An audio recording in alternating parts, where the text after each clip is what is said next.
It's okay, babe. I know that it has been a very testing and very stressful time for us, but I know that whatever we find out today from the doctor, that we will be okay. We will sort it out. We have options if things don't pan out well. We live in such an advanced era.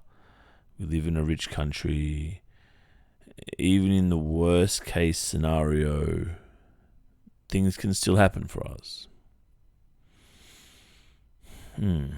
Anyway, I'm sure it won't come to that. I'm sure everything will work out for the best for us and for our future family. I mean, it always does, right? In the end. I mean, things tend to work out in the end. Maybe the road that we travel down is a little bit bumpy, but I think we just need to stay positive.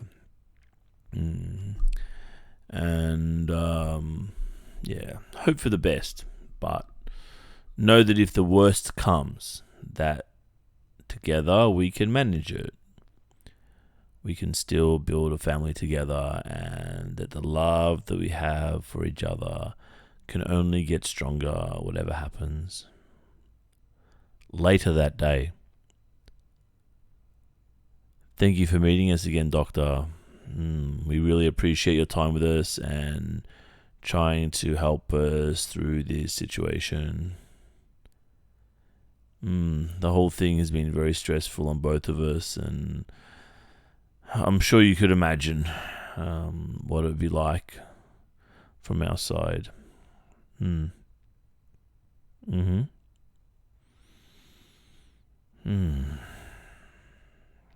So basically you're saying that neither of us are able to have biological children in any circumstance.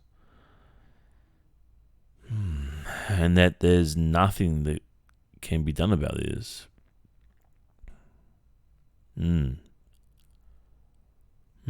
Rare disorder, huh? What's the likelihood of technology changing in that time? I mean, modern medicine is amazing, right?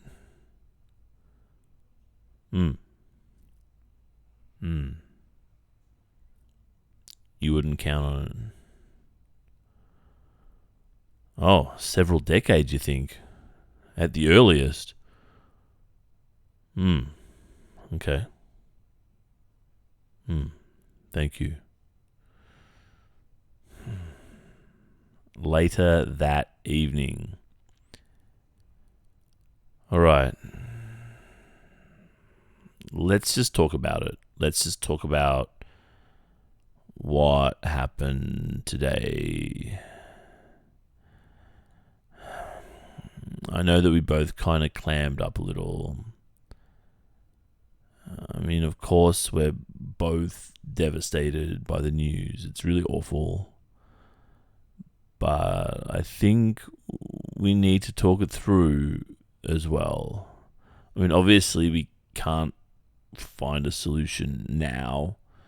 I mean, I know I'm so male. I always just try to fix everything, just boom, jump to the finish, work straight to a solution. But I see here that we need to speak to each other from the heart and express how we feel about the situation. Get it out. Like, don't bottle it up, right?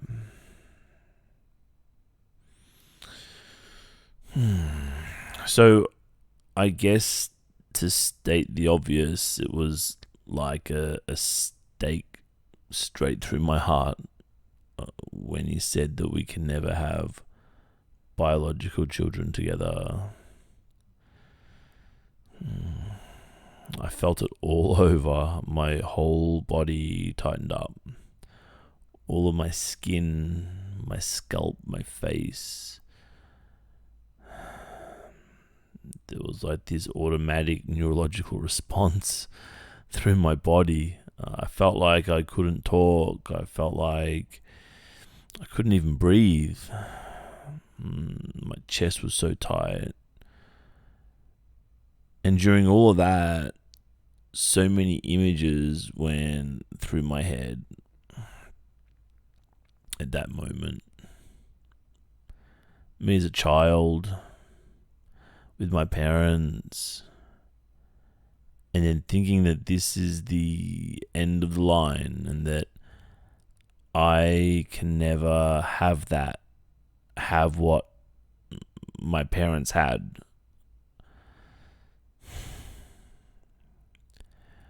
I started to imagine us when we're older with our friends who are couples and they have kids and they're running around and they're telling all these stories about their children, about what they're doing at school, about this and that. And they are all so happy and close to their children.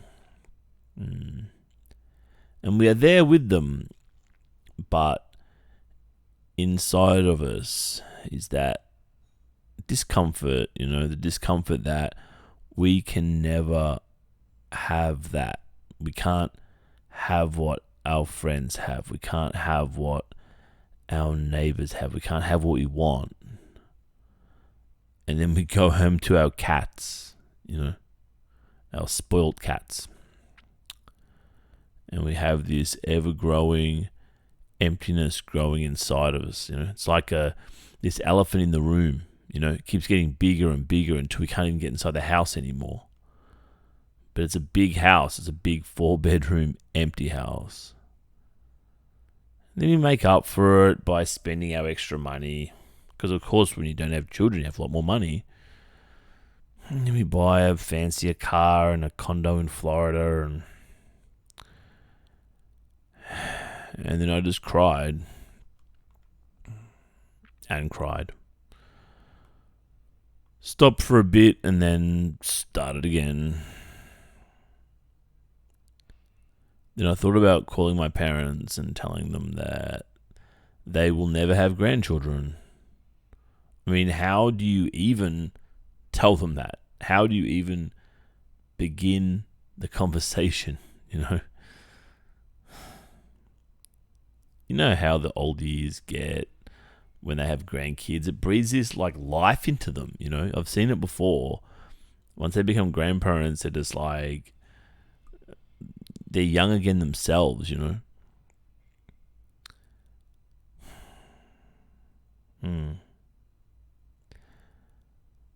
I know they're thinking about it. I mean, they don't say anything like in real life, but,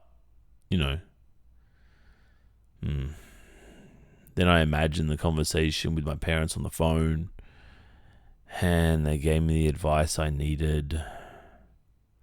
Because I was just spiraling down for that first kind of hour or so, and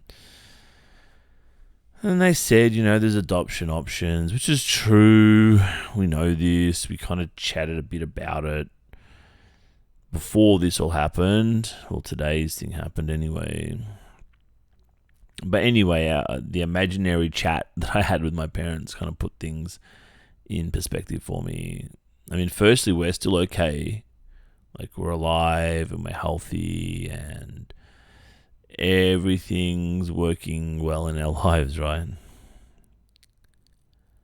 I mean, look what just happened to Jenny. We have a lot to be thankful for.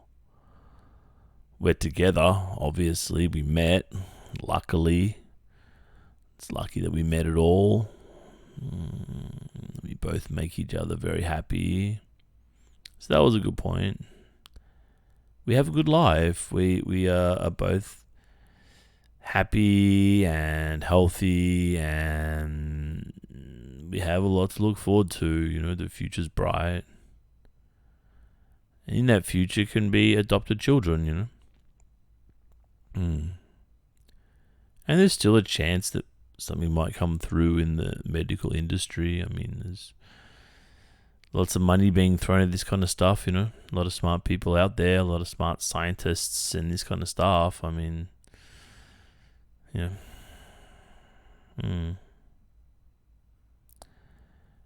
Anyway, I mean, I know I need to be strong for you, keep it together for you as well. So even though today's news was devastating for both of us, I feel really positive now. I want us to keep progressing together and to keep getting a stronger and stronger bond and allowing our love just to get deeper, every day, every month,